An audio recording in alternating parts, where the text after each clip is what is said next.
Hi friends, welcome to KD service channel. இன்றைக்கி ஒரு motor வந்து ஓப்பனல் மோட்ரு வந்து ஓடலைன்னு சொல்லிட்டு அதை பார்க்க போயிருந்தோம். அது வந்து என்ன ஃபால்ட் ஆச்சு என்னங்கிறது அந்த வீடியோவில் பார்க்க போகிறேன். வீடியோவை ஸ்கிப் பண்ணாமல் பாருங்கள். கண்டிப்பாக இந்த வீடியோ உங்களுக்கு யூஸ்ஃபுல்லாக இருக்கும். சரி வாங்க ஃப்ரெண்ட்ஸ், வீடியோக்குள்ளே போகலாம்.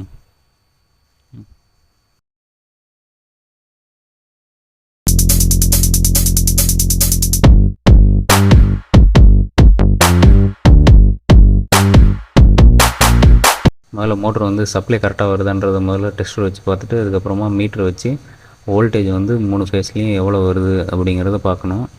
முதல்ல 3 ஃபேஸ்லேயும் எவ்வளோ வருதுன்னு பார்த்தோம். 3 ஃபேஸ்லேயுமே கரெக்டாக வந்துச்சு. இப்போ வந்து மோட்ரு வந்து செக் பண்ணிடலாம். மோட்ரு வந்து முதல்ல கண்டினியூ வருதான்னு செக் பண்ணேன். கண்டினியூ நல்லா வந்துச்சு, மீட்டரில் வச்சு செக் பண்ணேன். இப்போ வந்து பாடி ஷாட் வருதான்னு பார்க்குறேன். பாடி ஷாட் எதுவும் வரல. ஸோ மோட்ரு வந்து நல்லா இருக்கிற மாதிரி இருக்குது. நெக்ஸ்ட்டு என்ன பண்ணலான்னா மோட்ரு வந்து ஆன் பண்ணி பார்ப்போம். போட்டு எவ்வளோ ஆம்ஸ் வாங்குதுன்னு பார்க்கலாம். இப்போ மோட்ரு ஆன் பண்ணியாச்சு. 24 ஆம்ஸ் வாங்குது மோட்ரு. வந்து இது வந்து 3 HP மோட்ருன்னு சொன்னாங்க. அதனால் 6 ஆம்ஸ் 7 ஆம்ஸ் அந்த ரேஞ்சில் தான் வாங்கும். ஆனால் 24 ஆம்ஸ் வாங்குது. வேறு ஒயரில் போட்டு பார்ப்போம் வேறு ஒயரில் எப்படி வருதுன்னு. 25 ஆம்ஸ் இருக்குது. நெக்ஸ்ட் இந்த ஒயரில் பார்த்தீங்கன்னா இதுலேயும் 20 ஆம்ஸ் எடுக்குது. அடுத்து இந்த ஒயரில் இதில் வந்து 13.9 இருக்குது. ஸோ இப்போ மோட்ரு வந்து ஓடலை. மோட்ரு வந்து பிடிச்சிருந்தாலும் பிடிச்சிருக்கும். நான் வந்து இப்போ வந்து மோட்ரை வந்து ரிவர்ஸில் போட்டு பார்க்க போகிறேன். மோட்ரு வந்து ரிவர்ஸில் போட்டு பார்த்தோம்னா ஒவ்வொரு மோட்ரு வந்து பிடிச்சிருந்ததுன்னா கொஞ்சம் ரிலீஸ் ஆகிடும். அதுக்கப்புறம் மோட்ரு திரும்ப ஃபார்வர்டில் மாற்றினதுக்கப்புறம் ரன் ஆக ஆரம்பிச்சிடும். இப்போ வந்து ரிவர்ஸில் மாற்றியாச்சு. திரும்ப ரிவர்ஸில் வச்சு போட்டு பார்ப்போம். மோட்ரு ஆன் பண்ணுவோம். மோட்ரு அப்பையும் அதே ஆம்ஸ் தான் எடுக்குது. ஸோ அது மோட்ரு வந்து நல்லா பிடிச்சிக்கிச்சாட்டுக்கு. மேலே தூக்கி பார்க்கலாம் மோட்ரு பிடிச்சி தான் இருக்கா இல்லை வேறு ஏதாவது பிரச்சனையான்னு சொல்லிட்டு மோட்ரு தூக்கணும். மோட்ரு வந்து தூக்கியாச்சு. இப்போ ஃபுட்பாலை கழட்டிட்டு இம்ப்ளரை முதல்ல சுற்றி பார்த்துடலாம். ஏன்னா காயில் வந்து ஒன்றும் நல்லா இருக்கிற மாதிரி இருக்கிறதுனால இம்ப்ளரை முதல்ல சுற்றி பார்த்துடலாம். இது வந்து பார்த்திங்கன்னா டேரோ கம்பெனி மோட்ரு வந்து சின்ன பாடி தான். ஃபுட்பாலை வந்து கழட்டிட்டு இம்ப்ளரில் சுற்றி பார்க்கலாம்.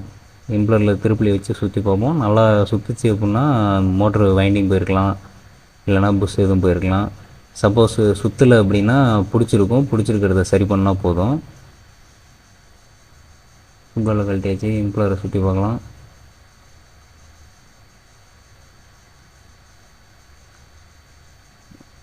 பார்த்தீங்கன்னா திருப்பி தான் வளையுதே தவிர இம்ப்ளர் சுத்தம் இல்லை. ஸோ இம்ப்ளர் தான் பிடிச்சிருக்கு. அதுதான் பிரச்சனையாக இருக்கும். நம்ம இதை இம்ப்ளரை வந்து மொத்தமாக ஃபுட்பாலை பம்பை கழட்டிட்டு இம்ப்ளரை வந்து செக் பண்ணலாம். ஓசை கழட்டிட்டு மோட்டரை வந்து எடுத்துகிட்டு போயிடலாம்.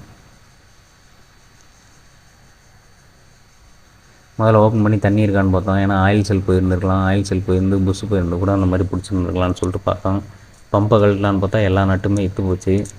எல்லா நட்டையுமே தட்டி தான் கழட்டணும். எல்லா நட்டையும் தட்டி கழட்டிட்டோம். போடும்போது புதுசு போட்டுக்கலாம்.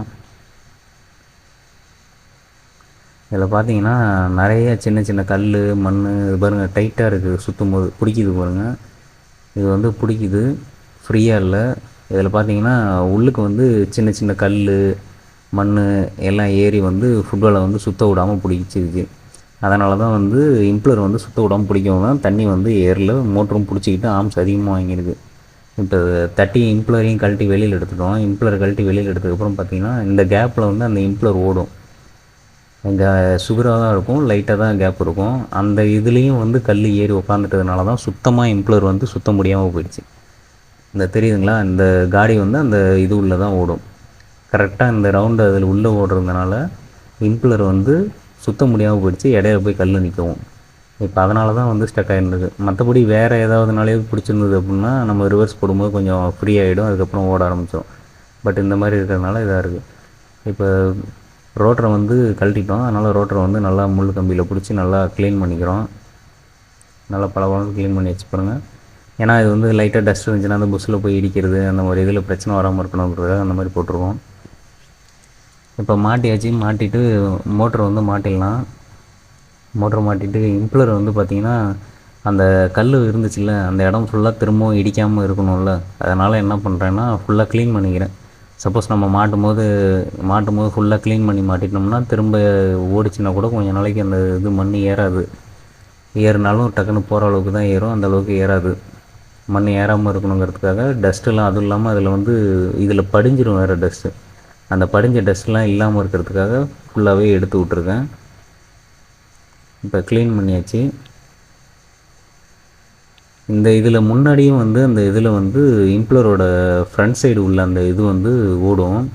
அதனால் அந்த காடியில் அந்த ரவுண்டில் சுற்றும் போது முன்னாடியும் பிடிக்காமல் இருக்கணுன்றதுக்காக இதுலேயும் தேய்ச்சிட்றேன், பாடிலையும் தேய்ச்சிட்றேன், மோட்டர்லேயும் தேய்ச்சாச்சு, இம்ப்ளர்லேயும் தேய்ச்சாச்சு. இப்போ எந்த இடத்துலையும் இடிக்கிறதுக்கு வாய்ப்பு இல்லை. இப்போ பாருங்கள் எவ்வளோ இம்ப்ளர் எவ்வளோ ஃப்ரீயாக சுற்றுதுன்னு. இந்த மாதிரி முன்ன சுற்றலை, வெறும் கல்லாக நின்று பிடிச்சிக்கிட்டு இருந்ததுனால சுத்தாமல் இருந்ததுனால தான் இந்த பிரச்சனை. இப்போ பம்பை வந்துச்சு, க்ரீஸ் வச்சு மாட்டிடுறேன். மாட்டிட்டு எல்லாமே ஃபுல்லாக புது போல்ட்டு தான் போடணும். ஏன்னா அது கழட்டும் போது பார்த்தீங்கன்னா எல்லாம் தின்றுச்சு. முடிஞ்ச அளவுக்கு எஸ்எஸ் மாற்றிங்க. சப்போஸ் மாற்ற முடியலனாலும் எஸ்எஸ் வந்து ரேட்டு அதிகம் தான், ஒரு போல்ட்டு 30 ரூபா அந்த மாதிரி ரேஞ்சுக்கு வரும் போல்ட்டுக்கு. அந்த மாதிரி சப்போஸ் உங்களுக்கு வாங்க முடியலனாலும் கொஞ்சம் கொஞ்சமாவது மாற்றிடுங்க. சுத்தமாக மாற்றாமல் அந்த மாதிரி ஒவ்வொரு தடவையும் நீங்கள் மாற்றுறதுக்கு ஒரே செலவு அந்த மாதிரி மாற்றிடலாம். எஸ்எஸ் மாற்றினா கொஞ்சம் துருபிடிக்காமல் லைஃப் நல்லாயிருக்கும், வீணாக போகாமல் இருக்கும். இந்த மாற்றியாச்சு, போல்ட்டும் மாட்டியாச்சு. இப்போ வந்து மோட்டர் வந்து ஓட்டி பார்க்கலாம். மோட்டர் வந்து நல்லா சுற்றுது. ஆர்ம்ஸ் பார்த்தீங்கன்னா 4, 3.8, 3.6 அவ்வளோதான் எடுக்குது, கரெக்டாக இருக்குது. எதுவும் பாடி ஷாட் வருதா என்னன்றது பார்த்துக்கலாம். பாடி ஷாட்டும் வரல. சரி, மோட்டர் எடுத்து கொண்டு போய் இறக்கிடலாம். மோட்டர் வந்து எல்லாம் மாட்டியாச்சு.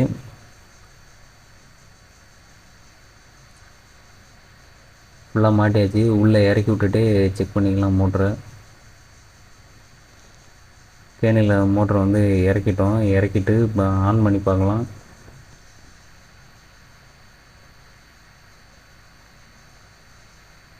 ஒரு தண்ணி, நல்லா தண்ணி வருது, நிறைய வருது. மோட்ரு வந்து நல்லா ஓடுது, வேறு எந்த பிரச்சனையும் இல்லை. கல் மண் ஏறினதுனால தான் பிரச்சனை. சப்போஸ் உங்கள் மோட்டரில் இதுலேயே ஃபுட்பால் இல்லைன்னா தயவு செஞ்சு தூக்கிட்டு ஃபுட்பால் ஒன்று புதுசு போட்டே மாட்டிடுங்க, அதான் நல்லது. போட்டு மாட்டிட்டீங்க அப்படின்னா பிரச்சனை இல்லாமல் இருக்கும். அந்த மாதிரி கல் ஏறும். ஒரு காட்டிலலாம் பாம்பே ஏறி இருந்தது ஃபுட்பாலில், அந்தளவுக்கு பிரச்சனை இருக்கும். நீங்கள் பார்த்து ஃபுட்பால் இல்லைன்னா எடுத்து ஏற்றிடுங்க. சரி, ஓகே ஃப்ரெண்ட்ஸ், நெக்ஸ்ட் வீடியோவில் மீட் பண்ணுவோம். பாய். வீடியோ பிடிச்சிருந்தால் லைக் பண்ணுங்கள்.